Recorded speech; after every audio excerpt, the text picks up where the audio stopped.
A very good day to you and welcome to Herman Manyora's YouTube channel. My name is General Kabira. This Eid al-Fitr Day, a sacred month for the Muslim brothers. We're glad that you're joining us once again for political conversations, a conversation that I hope will help our political leaders in making better policy decisions, informed political moves. This conversation comes to you simply, truthfully, and unbiased with the hard hitter, Professor Herman Manyora. How are you doing today? Good. It's Eid. Yes. Are you celebrating today? Of course. It's the holy month has come to an end. You have seen the gods I brought. I can't have brought them for nothing. We're celebrating, yes. Let's get into our conversation. As we're celebrating, we want to talk about the state of medical sector. You know, I think it's President William Ruto who says we need to live within our means. Says, look, we're collecting 2.2 trillion. We're spending 1.1 trillion in paying salaries. These doctors must sit down and understand that this country is not doing well economically. You listen to the president. Does he make sense for you? Because look, we cannot use what we are collecting in paying salaries. We need to develop this country. Well, he has a point, of course. You cannot spend everything on salaries. But he misses the point in many ways. One, you cannot tell people to tighten their belts when you have one of the loosest belts. You see, your government is very spendthrift. There's so much wastage, there's so much opulence from your side of government. I mean, in terms of the leaders. Then you cannot tell the smaller people to tighten their belts. That doesn't add up. Secondly, I'm not convinced that we have a bloated workforce. In fact, we need to employ more people. Oh, seriously? Yes, we need more. For every one employed Kenyan, you can employ another 10. What we need to do is to make the people work, to become productive, to improve the quality of services to the Kenyans they offer. And we offer Kenyans good services in all sectors, they'll be more productive. If you are in the health sector, you make Kenyans a healthy nation, a healthy people. And the people are healthy, are productive. So I'm not convinced we have. Secondly, we collect 2.2. Why do we collect 2.2? Kibaki found Moi collecting 200 billion. By the time he was leaving, we were, I think, over the 1 trillion mark. I don't know the figures, but it was something not heard of before. Why are we still stuck at 2? We should be talking of 5 now. Okay. I've always believed government revenue should move from the current 2 trillion to 6-7 trillion. How do we get there? Because that would be also a question, because it seems like KRA is collecting as much as they can. How do we get to a place where KRA is not innovative, it's not creative. For every 1 shilling they collect, there's the 6-7 lying idle outside there. They are lazy, they are not innovative, they are not creative, they are not thinking outside the box. What 3 things can you do? What 3 things, if I ask you, can you do so that we get to a place where we collect more, pay more, hire more? 1, I will make Kenyans want to pay their taxes. I'll reduce how much you pay. Somebody is taking from me 35%. I don't even know how I got there. Sometimes I looked and I wonder, do they know how much I earn? Or 30%, for example. I'll move from 30% and ask Manyora, just pay 15-18%. Everybody will be happy to pay taxes. But more directly, I also make people see what the taxes are doing directly, in a very direct way. Okay. Secondly, I will not rely on taxes, the traditional taxes. I will make government generate revenue. Get it? I'll make, first of all, the tax burden will go lower in terms of the rates. So those who pay 30%, I will bring it down to much less than that, by about 50%. There are certain taxes, capital gains, what have you, that discourage business. I will abolish them. I will abolish VAT for purposes of equity and equality, okay? Yeah. Now, tax will no longer be seen as a burden, so people will pay. Secondly, government will begin to generate revenue. I'll revive all the parastatals that can earn money. I'll look into tourism, I'll look into mining, all sectors that can generate revenue. And if I was president for 10 years, I'll move our tax, our revenue, now not just tax, but tax plus other You've touched something before you get to our third point about parastatals. Yes, it seems like the president wants to privatize them. They're not making they just profits. want to make business. They want to sell them for a song. But these are supposed to make money. How is China? Why are we all borrowing from China? China was just quiet. We thought they were asleep. What were they doing? They were engaged in serious production. Government, the Chinese Republic, earning money, creating wealth and saving. Now they are borrowing everybody in the world. That's the model I'll borrow. Let government create revenue. In itself. Using parastatals, using resources, natural resources, what have you. Look, we have forests, we have minerals, we have all these kind of things. They will bring revenue. In 10 years' time, Kenya will be raising more than 20 trillion in a year. Not forget about these 2 trillion we are raising.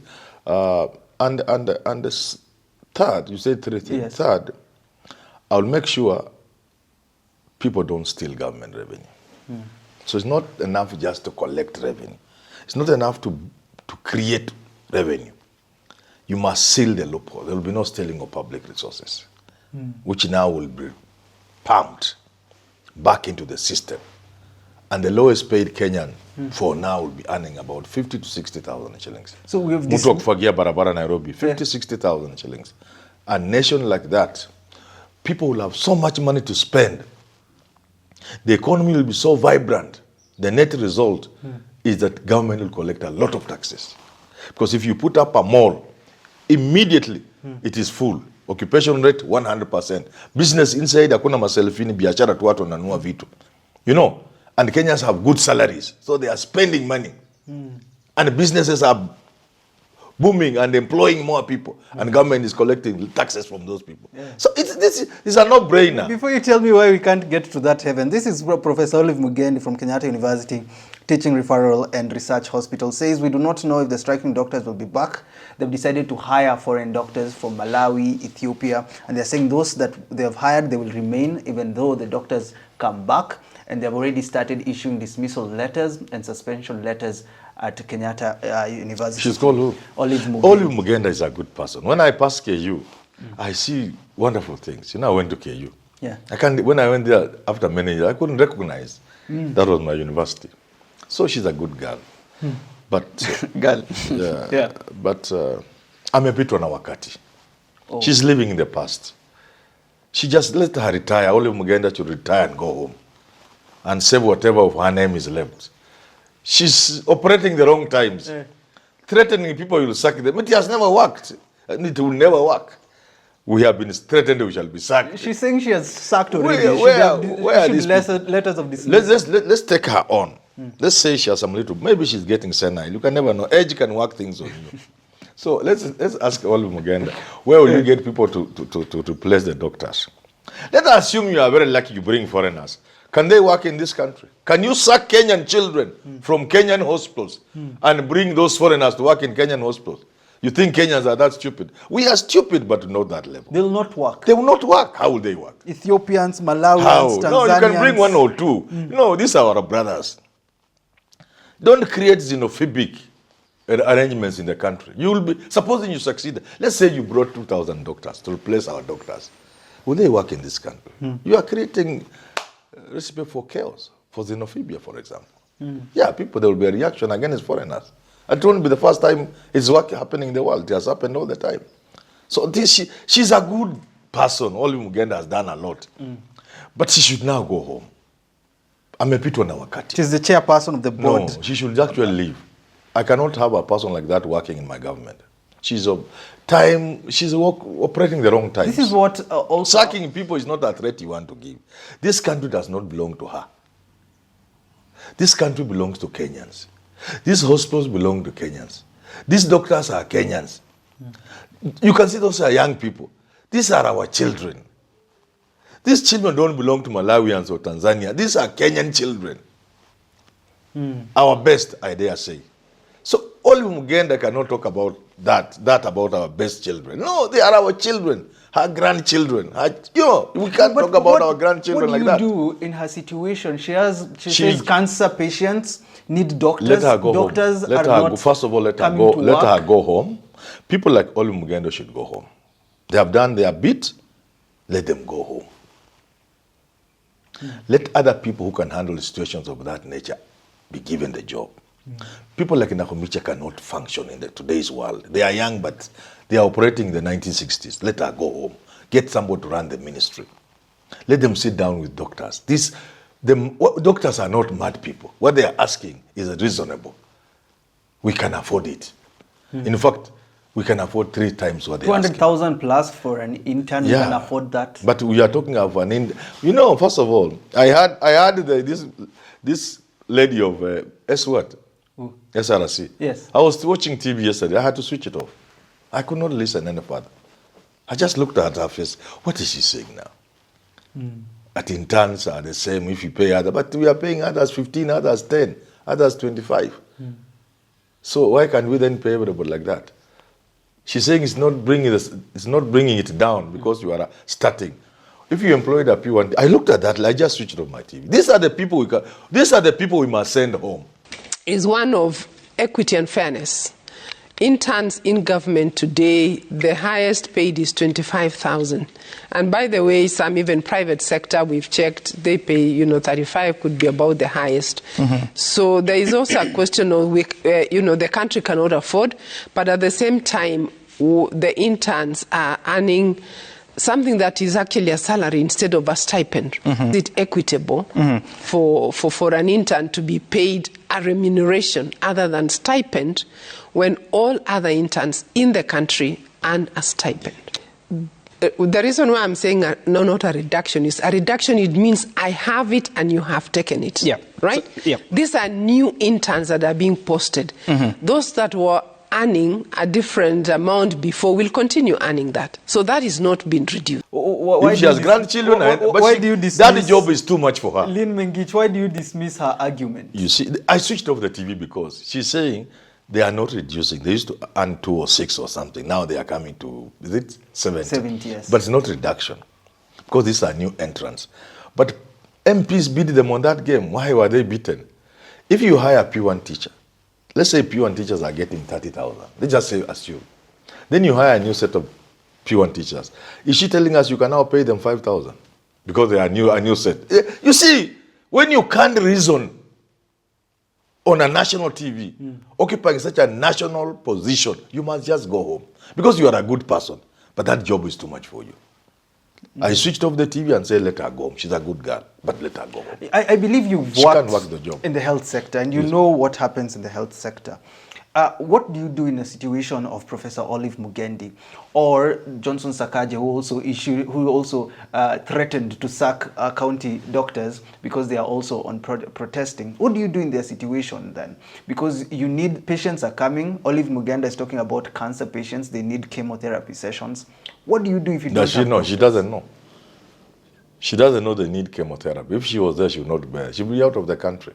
So she doesn't know those patients that need chemo. If she knew those patients need chemo, if Sakaja knew patients needed doctors, they will talk to doctors and work with doctors. But they don't know. Because if Sakaja became unwell, he will take the next available flight. So he doesn't know that patients in Nairobi need doctors and other healthcare workers. Only Mugenda doesn't know those cancer patients need doctors. Because if it was her, she will fly out of the country. If she knew, you would do the easiest thing. What's the easiest thing? Sit down with the doctors. These are not mad people. Talk with. In fact, you can convince them to take less than what they are earning now. Let's say you pay them 200,000. You can actually convince them to get 50,000. Yeah. If there's good reason, they are not mad people. I have been in strike situations myself, and I've wondered. Yeah. One day I was sitting with the minister. He invited us for tea as a union official. And I told him, why can't you just be yourself? Yeah. Just be yourself. We know you have been one of us. You're a professor. Yes. Why can't you just be yourself and we talk like us? Why are you talking like you are somewhere in the skies and we are down here? Just sit on that seat. Be yourself down there. Let's look at the issue. If there's no money, you think we can't see there's no money. We are not mad people. We are not illiterate. Opio and I, minority leader, yesterday in Parliament, was unable to get through Parliament, but of course was able to find some way in because of the striking doctors. Says this thing might lead to Kenyans actually joining doctors. in protesting. Is this where we're heading? It's possible, but let me tell the worst part. And I just hope Rigathi Gachagua, William Ruto, I don't want to count people like Namkumeja, those ones are not there. Even, I just hope the leadership of this country, somebody can tell them what Manyora is saying. Because I bleed from inside. It is so painful. This happened to me. Now I'm talking about personal experience. Shortly after joining the university, we went on a strike. We were on strike for 1 year. Not shortly after the university, so no, I'd been there for a while. After the university, after joining the university, there was a short strike, which didn't quite last. But at some point, we were on a strike from 19, I can't remember, I think 93 to 94, for a whole year. 1 year, and beauty is, we were paid. Beauty. We were paid. But I remember I was housed by the university. My file was written on top, housed. They were getting to a point where they wanted to chase us out of houses. But the Gachagua was such a good person. He was so smart, he never got to doing it. Other universities, a few universities that had come up then, I think Kenyatta, I think Moi, they tried to harass professors, but Gachagua didn't harass. Only 1 or 2 people were, I think, Korwadar, I think, I can't remember, the all 3 were dismissed. I'm happy for them, like they got greener pastures and they did very well. Apart from one, I think, who died or something like that, I can't remember. What am I saying? For 1 year we were on strike and we were ignored. We went back to class. After 1 year, I remember, and I earned my salary throughout. That was 1993 to 1994. In the year 2003, again we went on strike, a long protracted strike when Kibaki had come. And our salary for the first time was changed to something you could call a salary. You know, it's surprising we were earning around 20,000. At least we were able to move to 50 or 60. I mean, you cannot believe it. But I remember my house allowance was 17,000 and it was able to move to 45,000. That was a big leap. Yes. Now, let me cut the long story short. There were other strikes after that. In all these strikes, we were ignored. I want to tell you the results of that. I'm about to exit the university, but I want the government to listen to me. There is no university. We don't have a university in this country. Because the university is the teacher, is the professor, and the student. The professor was long kicked out of the university. There is no professor, there is no teacher at the university, especially the major universities, which have highly qualified individuals who can do other things. They are not there. When you ignore a human being, there is a natural reaction. He can either fight you, become violent, or give up. University teaching staff gave up. Let me tell you, if you went to the University of Nairobi, and if my boss can call me and sack me, I have a few more days to go, I can just go. If you go to the University of Nairobi, if you look for a professor at the University of Nairobi, if you look for a teacher at the University of Nairobi, you might need to take leave to get to them. They are never there. The offices are all locked. My vice chancellor, Kiama, you can go around and check. The offices are all lost.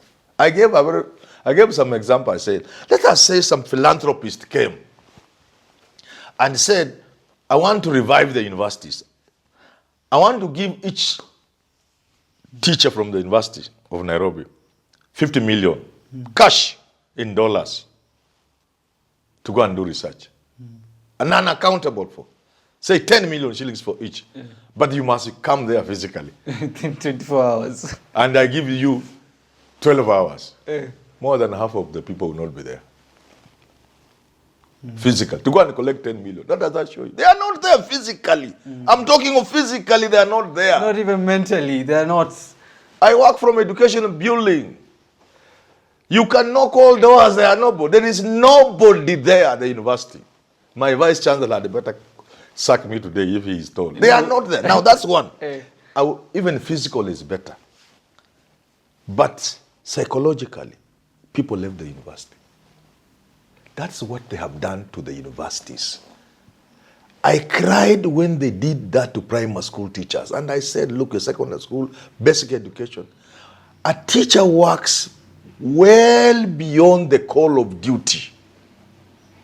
You are now pushing teachers, and that's where teachers have now been pushed. To work 8 to 5 like everybody does. Teachers were people who started working before they go to school. Anakumbuka hakumaliza kumaki vitabu. See, you've seen them. Before he goes to school, he's taking a cup of tea and he's marking class. They don't do that anymore because you ignore them. You told them you are useless people. They don't matter. They are negotiating for 3,000 shillings only. And you are taking them in circle, taking them to courts, doing what? Now you push teachers. It was university teachers, basic education teachers. Now you are doing the same to doctors. You want doctors to take the work of a doctor like any other job. That's what Mengichi was saying. That's what Kina Nakumicha is saying. That's what the president is saying. That's what they are telling doctors. So we'll go. You are just a doctor. You're just a worker. A doctor now. You're just a worker. Go to your clinic. Hata kama ulikuwa umedunga mtu sindani hivi. Time ya kutoka ikifika wacha usindani ndani toka enda. Yes, this is what they are telling you. 5 p.m. niende. Yeah, it's time you go home. This is what they are. We must be careful with certain cadres of people. These people don't work necessarily for salaries. Some of these jobs are teaching is a calling. It's a vocation. It's something you do not necessarily because of money. So if a doctor, I thought one thing just before I wind up, because you have worked me up. Yeah. Because I love this country. I thought Kenyans will have seen what doctors do during Corona. Globally. These are our children who went into situations of death.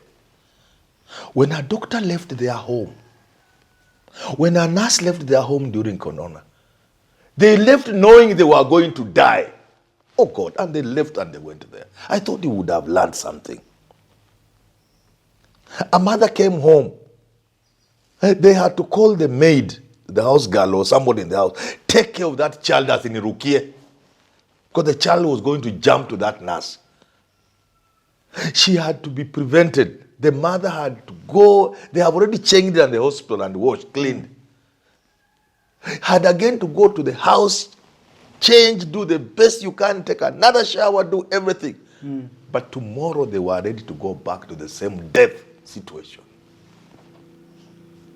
These are the people we are talking carelessly about. And they are saying they are just interns like other interns. So what are we doing? And we shall be successful. Congratulations to us. We will be telling doctors, yours is just a job like another job. Just do it.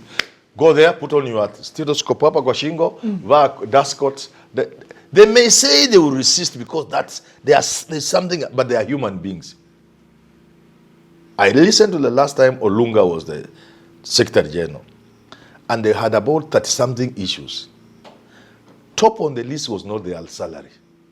Was the working situation. Because if Olunga eloquently said, it is so painful to a doctor to watch a patient die or suffer merely because he cannot be facilitated to work. It is so sad that some of the things the doctor will be needing is just a glove and it's not available. So they are mindful not necessarily of their salary, but of the welfare of the patient. And they are fighting for a good working environment. Yeah. It's not necessarily for themselves. So when we say, okay, you people, you are just interns like another intern. So successfully, because they are human beings, their training may make them take a little longer than what happened to us when we gave up. But gradually, the doctors will be told by society and they will come to accept that you are just a job like another job. We're in the casino, see the patients you can within the time you can. You can be on social media like everybody else. These idiots who are talking, they know people go to social media. They go to the office and ashinda kwa simu. Can a doctor do that? Can a nurse go to the clinic and begin social media kwa simu? Nurse atakumbuka akona simu akienda nyumbani. That's the time she knows she has you try calling a nurse. Uone kama atashika simu. And these are the people we are now treating as if they are just, we are being told they are just like other interns. They're just like other, I'm not saying they are special, but I'm saying we need to be a little more considerate, especially to people who sacrifice to save human life, who work under conditions most of us cannot work. There are many people who can't even see blood, they will faint. I don't know whether you know what I'm talking about. So what is your message to William Ruto now that he says we need to live within our means? Is this message after a long silence? Why not? It's good to live within our means, and I support the president. We must live within our means, but all of us, not selectively. No, let's all of us live within our means. But also, much more important, let's uplift our means. It is possible for us to live within our means, but live good life. Then while living within our means, our doctors can be well paid. Okay. As we live within our means. So let's not be selective, number one. Let's all live within our means. Not a few live within our means, outside our means, and the rest of us live within our means. No, that's not right. Secondly, let it not mean our means should be paying a doctor 70,000 shillings. The first time doctors went on strike in this year, in this country, in the 90s again, when their salaries were put in the paper, in the media, I heard Makangas were laughing. You mean we had more than doctors? Yeah. You've heard people say, I don't know who put it. They say that. Somebody put it very eloquently. I think it's Miguna. Surely. You can't say you have no money to pay the doctor who got an A, whom you carried shoulder high, and then you proceed to pay an MCA. How many? 70 times how many? You pay an MCA many times what you pay a doctor. About 5 times. You pay an MCA several times what you pay a professor. And an MP, and you're going to say some of them are even illiterate, if not most of them. I don't want to go that direction. You pay an MP 1.5 million, and you are fussing about paying a doctor in turn. Finally, because it will be unfair for all of us if I didn't say this. Some of these people who are talking about doctors, they don't seem to understand two things. And let them get this information. If you go to Kenyatta, I went to remove my tooth one time to Kenyatta Hospital. The person who was doing it was a student. Those people you see in white coats in Kenyatta, those are students. Most of them are students, number one. The intern we are being told about, this is a doctor, is a qualified doctor. And finally, when you are in hospital, a government hospital, chances are the people you see there are all interns. What am I trying to say? This is the engine and the backbone of our hospitals. Those are the young men and women who are running these hospitals. So let's not talk about interns as if we are just talking about some small boy from some corner. First, they are the ones who have been working in Kenyatta Hospital and the rest of these places where teaching hospitals are. You see them, you think they are doctors, they are students. Then they have graduated, and they are the ones who you see, doctor, those are interns. They are the people who run our hospitals. They are not small boys and girls who are still learning the ABC of medicine. So let's get it very right. And everywhere in the world, there are always special arrangements for interns. In fact, even here, these doctors' flats, most of them were meant to be for interns. They are the people you want to tell, look here, welcome to this profession. Thank you for finishing your training. Relax. Find your bearing before you settle as a father or a mother. We want to put you in a certain situation. Then you start your life as a doctor. You love that profession. They are the people who still have the ideas burning in them for research. But if you discourage them from the word go, if they can afford it, they will leave and go to better places. And indeed, many of them have done that. We don't want to do that to our doctors. We spend so much training them.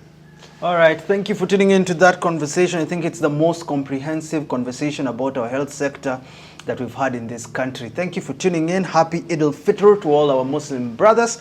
Till we do talk again, have yourself a lovely rest of your day.